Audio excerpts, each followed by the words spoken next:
Hello, how you're doing? I hope people are doing very well. I'm currently at the goats section today.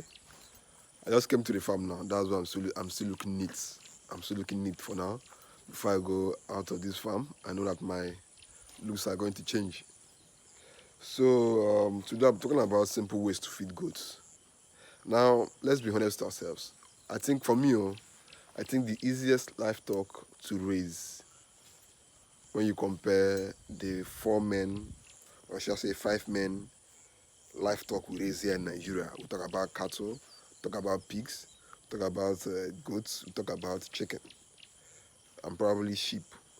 People don't raise camel that much, so I won't add it to the list. But when you compare it to this whole category of other animals, you see that goats are easier to raise, and that's why back in the days, when back in the days, most of our parents raised goats as a household income source. Back then, there was no family that did not have goats in their backyard. It was hard for you to go to a family and you not see goats anywhere.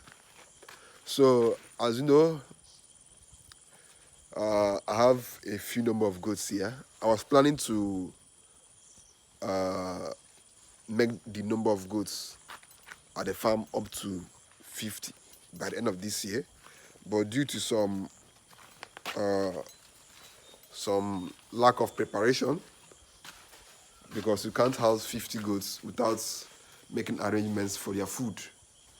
You can't house 50 goats without making arrangements for their food. So, but this video is mainly for those of you who have small number of goats, like a few number of goats. These are some of the goats feeding.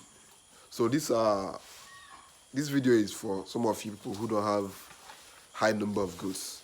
Now, for someone like me who wants to, get my goats up to 50 by the end of this year, and then by next year I'm looking at raising the goats to 100, breeding. Then after 100, I think I would have done a good job, and I'll leave the goats to start reproducing. And probably by that time I would have, made arrangements to introduce a boa into the goat's head. But because for now I just want to increase the number of my local goats, of the female local goats up to 50, then 100, then I can now introduce a boa, because you have to take things one step at a time. Because at the end of the day, my major plan here is to produce hybrids, which are combinations of our local goats here, that's the West African dwarfs, and the boa goats, which are exotic breeds. So that is just the whole idea. But for some of you people who are raising goats in small numbers, there is no need for you to start making huge preparations or planning too much, because at the end of the day, goats are very simple animals. As you can see, what I'm using to feed these goats, let me turn the camera. What I'm using to feed these goats are simple grasses that you can find everywhere. These are the goats. I think there are 4 goats here. So what I'm using to feed these goats are simple grasses. This is the napier grass. I also use there's one other grass. I think I've forgotten the name of the other grasses I use. But here in the southeast, this is like the most common grass we have in the southeast. It's everywhere. It's in the bushes. It's in your backyard. It's everywhere. So these things are things that will help you raise your goats efficiently. You don't have to say that you want to go and buy bracharia seed and want to buy exotic grass and plants in an acre of land. No. If you have a small number of goats, you can comfortably use these things. If you have small number of goats, you can comfortably use these things to raise your animals. Because this elephant grass, you can find it everywhere. As far as you are here in the southern part of Nigeria, you can find it everywhere. I've not I don't know much about the north, but I'm very sure that if you're in the southern part of Nigeria, this grass is everywhere, almost everywhere. So let's say you have up to 10 goats or less than 10 goats. You don't need to start saying, I want to buy 1 acre of land and plant my grass. No.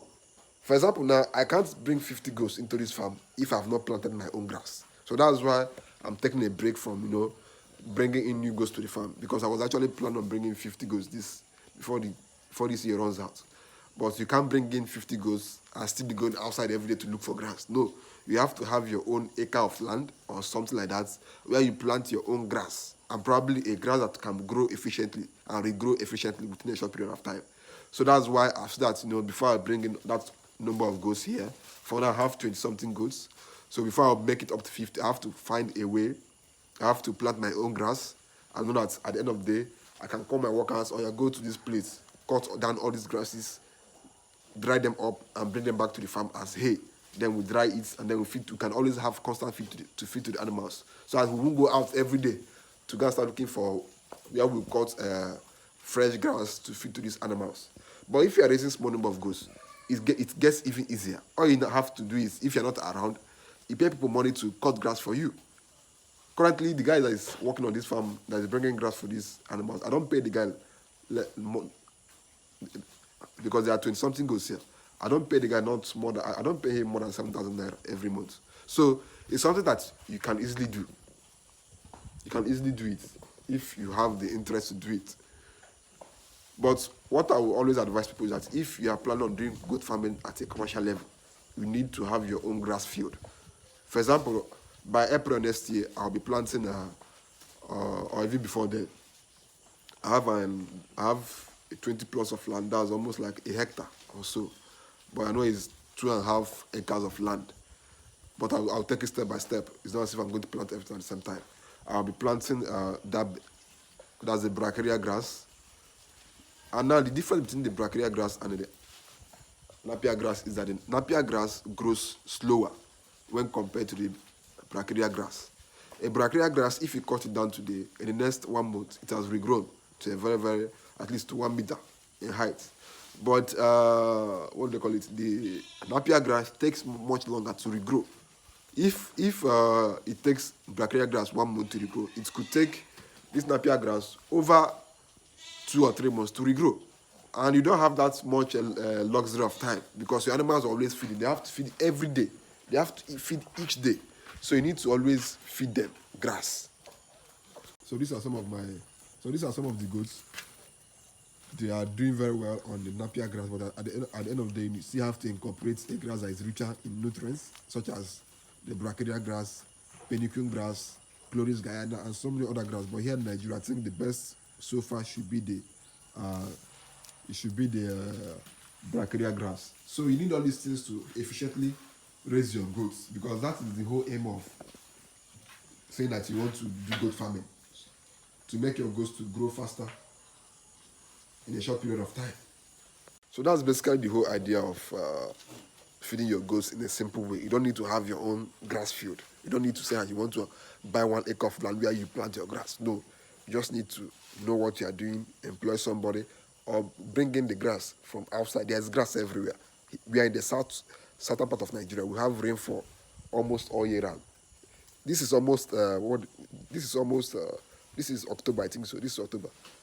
We are still having constant rainfall up to November. At least I'm sure here in Abia State we are going to be having rainfall up to December.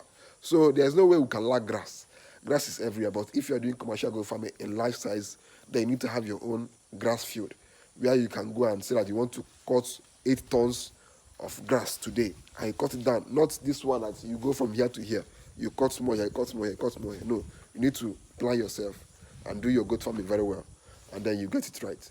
So that's it on today's video. Make sure you subscribe, make sure you like this video, and see you in the next video.